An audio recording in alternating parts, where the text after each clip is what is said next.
జ్వరం తలనొప్పితో బాధపడుతూ క్రిటికల్ స్టేజ్లో వచ్చిన ఓ చిన్నారి ప్రాణాన్ని అంకుర హాస్పిటల్ వైద్యుల బృందం రక్షించారు. ఈ సందర్భాన్ని పురస్కరించుకొని గురువారం స్థానిక అంకుర హాస్పిటల్లో ఏర్పాటు చేసిన విలేకరుల సమావేశంలో hospital medical director doctor Vamsikrishna మాట్లాడారు. క్రిటికల్ స్టేజ్ వెంటిలేటర్స్ పై ఉన్న ఆ బాలుడికి శ్వాస ఆక్సిజన్ థెరపీతో 9 రోజుల పాటు మెకానికల్ వెంటిలేషన్ ద్వారా వైద్యం అందించి ప్రాణాలు నిలబెట్టిన ఘనత అంకుర ఆసుపత్రికే చెందుతోందని అన్నారు. ఈరోజు మనము ఈ సమావేశాన్ని ఏర్పరచడానికి ముఖ్య కారణము ఒక 11 సంవత్సరాల పిల్లవాడు శబరీష్ పద్మావతిపురంలో ఉంటాడు. ఒక 10 డేస్ బ్యాక్ ఒక 3-4 రోజుల నుంచి జ్వరము తలనొప్పితో బాధపడుతూ ఉన్నాడు. సడన్గా అతనికి ఒక 10 రోజుల ముందర ఫిట్స్ వచ్చి దగ్గరలో ఉన్న క్లినిక్కి తీసుకెళ్లారు. అక్కడ నుంచి వాళ్ళు వెంటనే మనకి ఇక్కడికి రెఫర్ చేశారనమాట. సో బాబు ఇక్కడికి వచ్చినప్పుడైతే కంప్లీట్గా కాన్షియస్లో లేడు, కంటిన్యూస్గా ఫిట్స్ వస్తూనే ఉన్నాయన్నమాట. సో మెయిన్ అతనికి జ్వరంతో పాటు ఫిట్స్ వచ్చినాయి. దాని వెంటనే మనము మెదడు వాపు వ్యాధిగా డయాగ్నోస్ చేశాము. అంటే మెదడుకి ఎక్కే ఇన్ఫెక్షన్ ఇది. సో మెనింగో ఎన్సెఫలైటిస్ అంటాం దీన్ని. అందులో స్క్రబ్ టైఫస్ అనేది పాజిటివ్ వచ్చింది. సో ఆ బాబు వచ్చేసి ఓవర్ ద డే అంటే వితిన్ సెకండ్స్లోనే మనకి ఊపిరి తీసుకోవడం కూడా బాగా తగ్గించేసేసరికి వెంటిలేటర్ మీద పెట్టామన్నమాట. ఆ ఇన్ఫెక్షన్ అనేది ఎంత ఫాస్ట్గా స్ప్రెడ్ అయిందంటే ఆ రోజు రాత్రికే పాప మొత్తం బ్లీడింగ్ అయిపోయింది. లంగ్స్లో అంతా కూడా బ్లీడింగ్ వచ్చేసింది. దాన్ని మనం పల్మనరీ హెమరేజ్ అంటాం. సో బ్లీడింగ్ ఎక్కువ అవడం వల్ల మనం ఇచ్చే వెంటిలేటర్ సపోర్ట్ కూడా సరిపోలేదు బాబుకి. అంటే మనం వెంటిలేటర్ సపోర్ట్ మీద కూడా ఆక్సిజన్ లెవెల్స్ మెయింటైన్ కాలేదు, బీపీ కూడా బాగా డౌన్ అయిపోతూ వచ్చింది. సో వెంటనే మనందరికి తెలిసినది వెంటిలేటర్ కాకుండా దానికంటే అడ్వాన్స్డ్ మిషన్ ఉంటుంది, హై ఫ్రీక్వెన్సీ ఆసిలేటర్ అంటాం అనమాట. సో అలాంటి మిషన్స్ ఉండే సదుపాయం మనకు కేవలము చెన్నై, హైదరాబాద్, బెంగళూరు లాంటి సిటీస్లోనే ఉంటుంది. అలాంటిది ఇక్కడ కూడా ఉంది. మేము ఆ మిషన్ వెంటనే పెట్టడం ద్వారా అట్లీస్ట్ వాడి ఆక్సిజన్ లెవెల్స్ ఇవి మెయింటైన్ అయినాయి. ఆ ఊపిరితిత్తుల నుంచి బ్లీడింగ్ కూడా కొంచెం కంట్రోల్ అయింది. ఆ తర్వాత బాబుకి ఈ ఇన్ఫెక్షన్ ఎక్కువ అవడం వల్ల హార్ట్ కూడా ఫెయిల్ అయిందనమాట. ఆల్మోస్ట్ మనం ఎజెక్షన్ ఫ్రాక్షన్ అని చూస్తే అది పిల్లల్లో 70% పైన ఉంటే బాబుకి ఆల్మోస్ట్ 34% పడిపోయింది. అప్పుడు మనం వెంటనే చిన్నపిల్లల కార్డియాలజిస్ట్ వీళ్ళందరినీ ఇన్వాల్వ్ చేసి వాడు హార్ట్ ఫెయిల్యూర్ తగ్గని మెడిసిన్స్ వాడుతూ స్లోగా రికవరీ కోసం ట్రై చేశాము. అదేవిధంగా ఫిట్స్కి సంబంధించి కూడా ఫిట్స్ వెంటనే కంట్రోల్ కావడం కోసం ఈఈజీ, ఎంఆర్ ఇవన్నీ కూడా చేసుకొని పీడియాట్రిక్ న్యూరాలజిస్ట్ అంటే చిన్నపిల్లలు నరాల డాక్టర్ స్పెషలిస్ట్ వీళ్ళందరూ కూడా చూస్తూ, మరియు ఐసీయూ డాక్టర్స్ చిన్నపిల్లల ఐసీయూలో స్పెషలైజేషన్ చేసిన డాక్టర్స్ వీళ్ళందరి పర్యవేక్షణలో అసలు ఆల్మోస్ట్ రికవర్ కాడు అనుకున్న బాబు ఆల్మోస్ట్ 5-7 డేస్ తర్వాత వాడు కాన్షియస్లోకి రావడం కానీ మనం వెంటిలేటర్ తీసేయగలం కానీ ఇవన్నీ చేయగలిగాము అనమాట. సో ఇలాంటి అంటే ఫిట్స్ రావడం ఇవన్నీ కామనే, కానీ ఇట్లా ఊపిరితిత్తులోంచి బ్లీడింగ్ అయిపోవడము, హార్ట్ ఫెయిల్యూర్ ఉండడము, మెదడు ఇన్ఫెక్షన్ అయిపోవడము, ఇలా అన్ని ప్రాబ్లమ్స్ ఉన్న వాళ్ళు బయటకు రావడం చాలా కష్టం. కానీ మనం ఇలాంటి ఊర్లో కూడా అంత కాంప్లికేటెడ్ కేసుని సక్సెస్ఫుల్గా బయటకు తీసుకురాగలిగినామంటే it is because of team of doctors under specialisation. అంటే ఇట్లా నరాలకి సంబంధించి అందరూ ఇన్వాల్వ్ అయి చేయడం వల్ల ఇది జరిగింది. సేమ్ టైం పేరెంట్స్ కూడా చాలా కోఆపరేటివ్. వాడు ఎంత సిగ్గా ఉన్నా కూడా వాళ్ళు ఓపిక్గా కంటిన్యూ చేసే ట్రీట్మెంట్ చేసుకొని అసలు సడన్గా అది అంటే మనం అంత పెద్ద మిషన్ హై ఫ్రీక్వెన్సీ అనే మిషన్ పెట్టి దాని నుంచి తీసిన తర్వాత కూడా మెయింటైన్ అవుతాడో కాడో అని చెప్పినా కూడా కంటిన్యూస్గా తగ్గించుకొని మిషన్ స్లోగా తగ్గించేసి ఆల్మోస్ట్ ఒక వారం రోజులు వెంటిలేటర్ పైన ఉన్న తర్వాత రికవర్ అయ్యాడు. ఇప్పుడు ఆల్మోస్ట్ ఒక 10 డేస్ అయిపోయింది. బాబు ఫుడ్ తీసుకోవడం కానీ నడవడం ఎటువంటి డెఫిసిట్స్ లేకుండా హార్ట్ స్కాన్ కూడా చేస్తే హార్ట్ కూడా కంప్లీట్గా నార్మల్కి వచ్చేసింది. సో ఇలాంటి కేసెస్ మనం డీల్ చేయగలము. ప్లస్ ఇలాంటి ఇన్ఫెక్షన్స్ ఎక్కువ వచ్చినప్పుడు కొంచెం ఎర్లీగా చూపించుకుంటే మంచిది. ఎందుకంటే వాడికి ఆల్మోస్ట్ 4 డేస్ నుంచి హెడేక్ చెప్తా ఉన్నాడు, సడన్గా ఫిట్స్ వచ్చినాయి అన్నమాట.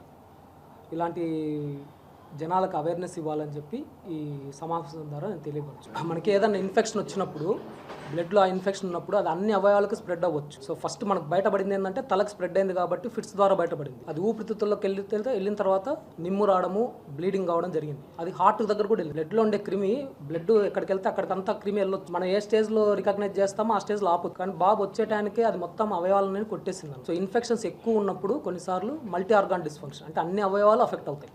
Liver, kidney, heart, lungs, brain, multiple organ dysfunction.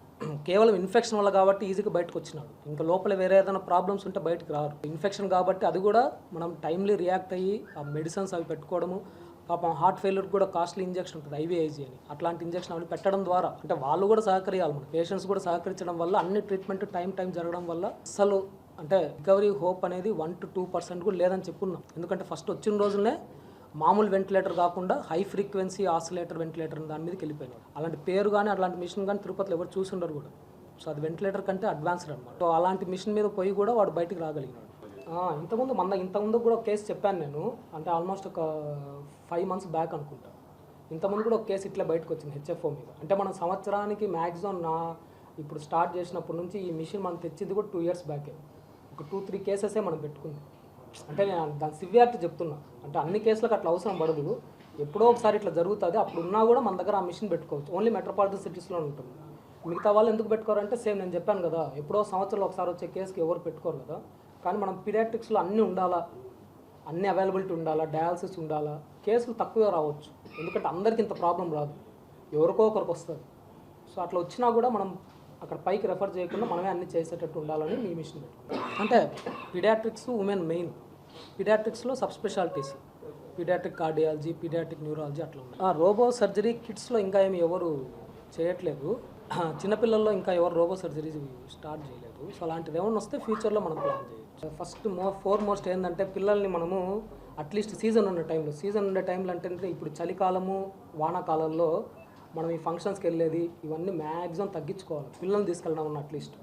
ఇప్పుడు మనకి మెటాన్యూమా వైరస్లు ఇవన్నీ ఉన్నాయి కదా, ఏం చెప్తున్నారు, అవాయిడ్ క్రౌడెడ్ ప్లేసెస్ అని. అంటే ఈ గుంపుల్లోకి వెళ్ళడము, ఇప్పుడు మనకు బ్రహ్మోత్సవాలు అయినాయి, మళ్ళీ ఏకాదశి అయింది, అక్కడ తీసుకపోతే ఆటోమేటిక్గా ఏదో ఒక ఇన్ఫెక్షన్ అయితే వస్తుంది. సో ఫస్ట్ వచ్చేసి అట్లీస్ట్ సీజన్ ఉన్న టైంలో, సీజన్ ఉండేదంటే ఎస్పెషలీ చలికాలము రైనీ సీజన్లో మనము క్రౌడెడ్ ప్లేసెస్ అంటే గుంపులుగా జనాలు ఉండే చోటికి పిల్లల్ని మ్యాక్సిమం అట్లీస్ట్ 5 to 6 years లోపల పిల్లల్ని తీసుకెళ్ళకపోవడం మంచిది.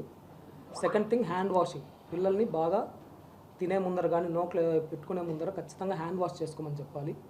ఈ జాగ్రత్తలు పాటిస్తూ బయట ఫుడ్ అవాయిడ్ చేసేసి వ్యాక్సినేషన్స్ టైం చేసుకుంటే అట్లీస్ట్ ఇన్ఫెక్షన్స్ వచ్చినా కూడా ఇంత సివియర్ కాకుండా ఆపొచ్చు అనమాట. ట్యూమర్ అంటే క్యాన్సర్, ట్యూమర్ కాదు, బ్రెయిన్ ఇన్ఫెక్షన్. మామూలుగా ఇదే ట్రీట్మెంట్ మనము చెన్నైలో, బెంగళూరు లాంటిలో ఈ హై ఫ్రీక్వెన్సీ వెంటిలేటర్ పెట్టాలంటే ఎంత లేదన్నా అన్ని కలుపుకున్నా కూడా రోజుకి 1 to 1.5 అవుతుంది. ఒక రోజుకి 1 to 1.5 అవుతుంది. ఈ సేమ్ ఎందుకంటే మేము చెన్నైలో అంతా కూడా పని చేసి వచ్చినాం కాబట్టి ఇక్కడ దాంట్లో ఆల్మోస్ట్ 2/3 కాస్ట్ రెడ్యూస్ అయిపోతుంది.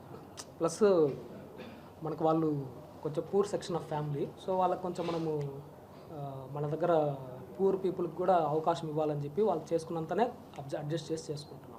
ఆరోగ్యశ్రీ మామూలుగా ఇట్లాంటి కేసులకు అసలు ఖచ్చితంగా రోజుకి 1 to 1.5 అవుతుంది ఈజీగా. మెడిసిన్స్ ఏం లేకుండా ఊరికి ఆ మిషను, ఐసీయూ ఛార్జెస్ వరకే అవుతుంది. ప్లస్ అన్ని చోట్ల ఉండదు కదా ఇది. మనకి అడల్ట్ అనుకోండి ఒక 40-50 హాస్పిటల్స్ ఉంటాయి. ఇప్పుడు చెన్నైకి తీసుకుంటే మీకు ఎన్ని ఉన్నాయి, రమారమి ఇలాంటి ఐసీయూ కేసెస్ డీల్ చేసేది 5 హాస్పిటల్సే. రెయిన్బో, అపోలో, కేకేసిటీహెచ్, ఇంకొకటి SRMC, ఇంకొకటి సుందరం మెడికల్ ఫౌండేషన్. ఈ 4-5 ప్లేసెస్ ఇట్లా ఎక్కువ డీల్ చేస్తారు. అంటే ఎక్కువ హాస్పిటల్స్ కూడా ఉండవు. బెంగళూరులో కూడా అంతే. ఒక 4 సిటీ పీడియాట్రిక్ ఐసీయూ అందరూ పెట్టుకోరు అనమాట. చిన్నపిల్లల హాస్పిటల్ సపరేట్గా ఉండేవి చాలా తక్కువ ఉంటాయి. అందుకు మనకి కాస్ట్ కూడా ఎక్కువ అవుతుంది. మళ్ళీ మనం జాగ్రత్తలు పాటికపోతే మళ్ళీ ఒక 6 నెలల తర్వాత మళ్ళీ ఇన్ఫెక్షన్స్ అవి వస్తాయి కదా. అదే prevention is better than cure. ఏమైనా సరే జాగ్రత్తలు పాటించాలా.